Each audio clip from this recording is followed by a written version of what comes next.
ਸਤਿ ਸ਼੍ਰੀ ਅਕਾਲ। ਤੁਸੀਂ ਦੇਖ ਰਹੇ ਹੋ ਟੀਵੀ ਪੰਜਾਬ ਤੇ ਅਮਰੀਕਾ ਬੁਲੇਟਿਨ 'ਚ ਤੁਹਾਡਾ ਸਵਾਗਤ ਹੈ। ਨਜ਼ਰ ਪਾਵਾਂਗੇ ਅਮਰੀਕਾ ਦੀਆਂ ਕੁਝ ਤਾਜ਼ਾ ਤਰੀਨ ਖਬਰਾਂ ਤੇ। ਰਿਪਬਲਿਕਨ ਪਾਰਟੀ ਵੱਲੋਂ ਰਾਸ਼ਟਰਪਤੀ ਅਹੁਦੇ ਦੀ ਉਮੀਦਵਾਰ ਨਿੱਕੀ ਹੇਲੀ ਚੀਨ ਦੀ ਜਲ ਸੈਨਾ ਦੀ ਸਮਰੱਥਾ ਤੇ ਫੌਜੀ ਤਕਨਾਲੋਜੀ ਦੇ ਵਿਕਾਸ ਨੂੰ ਅਮਰੀਕਾ ਲਈ ਗੰਭੀਰ ਖਤਰਾ ਦੱਸ ਰਹੇ ਨੇ। ਨਿੱਕੀ ਹੇਲੀ ਨੇ ਕਿਹਾ ਕਿ ਸਾਨੂੰ ਆਪਣੀ ਫੌਜ ਨੂੰ ਮਜ਼ਬੂਤ ਕਰਨ ਦੀ ਲੋੜ ਹੈ। ਸਾਨੂੰ ਇਹ ਯਕੀਨੀ ਬਣਾਉਣਾ ਪਵੇਗਾ ਕਿ ਅਸੀਂ ਸਹੀ ਹਾਂ। ਚੀਨ ਅਮਰੀਕਾ ਖਿਲਾਫ ਜੰਗ ਦੀ ਤਿਆਰੀ ਕਰ ਰਿਹਾ ਹੈ। ਅਮਰੀਕਾ 'ਚ ਅਗਲੇ ਸਾਲ 2024 'ਚ ਰਾਸ਼ਟਰਪਤੀ ਚੋਣਾਂ ਹੋਣੀਆਂ ਨੇ।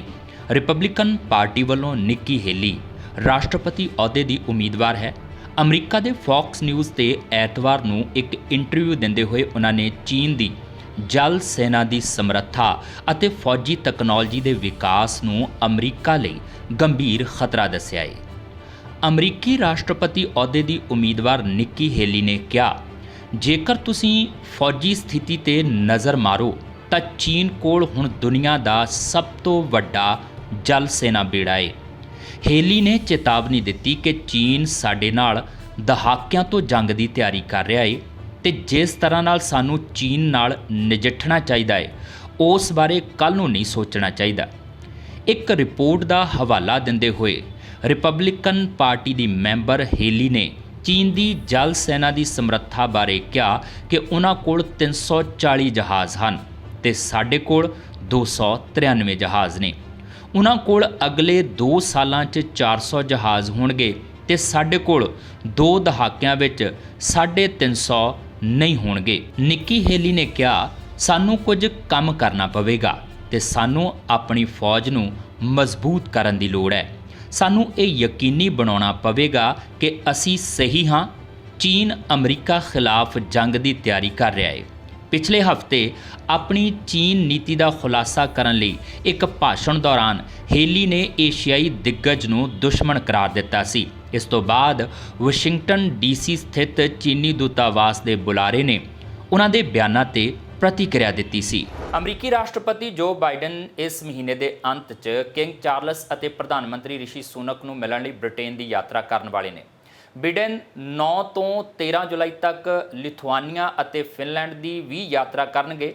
ਬਕਿੰਗਮ ਪੈਲੇਸ ਨੇ ਪੁਸ਼ਟੀ ਕੀਤੀ ਹੈ ਕਿ ਰਾਜਾ ਚਾਰਲਸ ਸੋਮਵਾਰ 10 ਜੁਲਾਈ ਨੂੰ ਵਿੰਡਸਰ ਕੈਸਲ ਵਿਖੇ ਰਾਸ਼ਟਰਪਤੀ ਨੂੰ ਮਿਲਣ ਵਾਲੇ ਸਨ।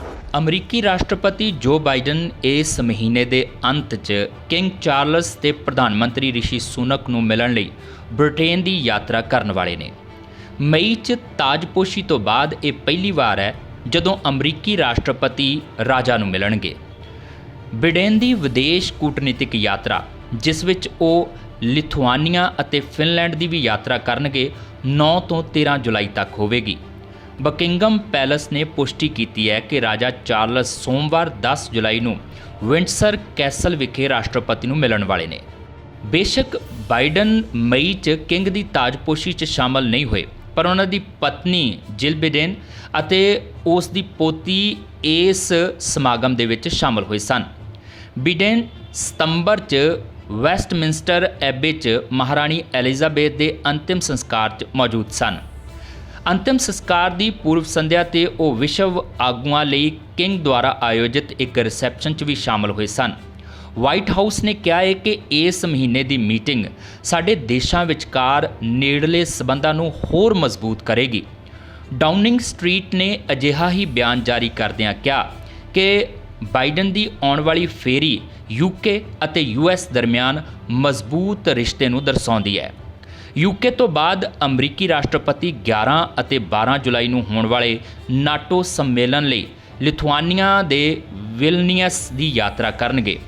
ਆਪਣੇ ਆਖਰੀ ਦਿਨ ਉਹ ਯੂਐਸ ਨੋਰਡਿਕ ਨੇਤਾਵਾਂ ਦੇ ਸੰਮੇਲਨ ਲਈ ਫਿਨਲੈਂਡ ਦੇ ਹੈਲਸਿੰਕੀ ਜਾਣਗੇ, ਜਿੱਥੇ ਗੱਲਬਾਤ ਦਾ ਕੇਂਦਰ ਰੂਸ ਯੂਕਰੇਨ ਯੁੱਧ ਹੋਣ ਦੀ ਉਮੀਦ ਹੈ। ਅਮਰੀਕਾ ਦੇ ਬਾਲਟੀਮੋਰ 'ਚ ਇੱਕ ਬਲਾਕ ਪਾਰਟੀ 'ਚ ਇੱਕ ਸਮੂਹਿਕ ਗੋਲੀਬਾਰੀ ਦੀ ਘਟਨਾ ਵਿੱਚ 2 ਲੋਕਾਂ ਦੀ ਮੌਤ ਹੋ ਗਈ ਤੇ 28 ਹੋਰ ਜ਼ਖਮੀ ਹੋ ਗਏ।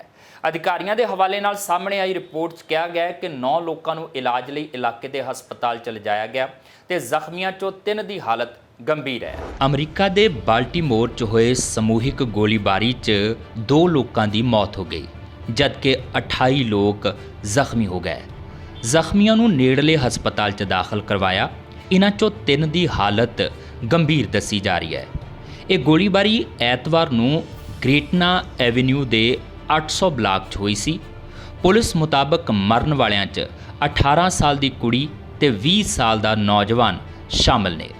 ਪੁਲਿਸ ਮੁਤਾਬਕ ਹੁਣ ਤੱਕ ਹਮਲਾਵਰ ਤੇ ਉਸ ਦੀ ਮਨਸ਼ਾ ਦਾ ਪਤਾ ਨਹੀਂ ਲੱਗ ਸਕਿਆ। ਪੁਲਿਸ ਦਾ ਇਹ ਵੀ ਕਹਿਣਾ ਆ ਕਿ ਐਤਵਾਰ ਰਾਤ 12:35 ਤੇ ਗੋਲੀਬਾਰੀ ਦੀ ਘਟਨਾ ਸੰਬੰਧੀ ਸੂਚਨਾ ਮਿਲੀ ਸੀ। ਬਰੁਕਲਿਨ ਡੇ ਸੰਬੰਧੀ ਇੱਕ ਪ੍ਰੋਗਰਾਮ 'ਚ ਸੈਂਕੜੇ ਲੋਕ ਮੌਜੂਦ ਸਨ। ਇੱਕ ਪ੍ਰਤੱਖਦਰਸ਼ੀ ਨੇ ਦੱਸਿਆ ਕਿ ਉਸ ਨੇ 20 ਤੋਂ 30 ਦੇ ਕਰੀਬ ਗੋਲੀਆਂ ਦੀਆਂ ਆਵਾਜ਼ਾਂ ਸੁਣੀਆਂ। ਬਾਲਟੀਮੋਰ ਦੇ ਮੇਅਰ ਬ੍ਰੈਂਡੋਨ ਸਕਾਟ ਨੇ ਇਸ ਨੂੰ ਕਾਇਰਤਾ ਭਰੀ ਕਾਰਵਾਈ ਕਰਾਰ ਦਿੱਤਾ। ਜ਼ਿਕਰਯੋਗ ਹੈ ਕਿ ਪਿਛਲੇ ਕੁਝ ਮਹੀਨਿਆਂ 'ਚ ਅਮਰੀਕਾ 'ਚ ਗੋਲੀਬਾਰੀ ਦੀਆਂ ਘਟਨਾਵਾਂ 'ਚ ਵਾਧਾ ਹੋਇਆ ਹੈ। ਪਿਛਲੇ ਮਹੀਨੇ ਜੂਨ ਦੇ ਸ਼ੁਰੂ 'ਚ ਹੀ ਮਿਸੌਰੀ ਦੇ ਕਾਂਸਾਸ ਸ਼ਹਿਰ 'ਚ ਗੋਲੀਬਾਰੀ ਦੀ ਘਟਨਾ 'ਚ ਮਹਿਲਾ ਸਮੇਤ 3 ਲੋਕਾਂ ਦੀ ਮੌਤ ਹੋ ਗਈ ਸੀ। ਇਸ 'ਚ 5 ਲੋਕ ਜ਼ਖਮੀ ਹੋਏ ਸਨ। ਇਸ ਤੋਂ ਪਹਿਲਾਂ ਵੀ ਕਈ ਘਟਨਾਵਾਂ ਸਾਹਮਣੇ ਆ ਚੁੱਕੀਆਂ ਨੇ।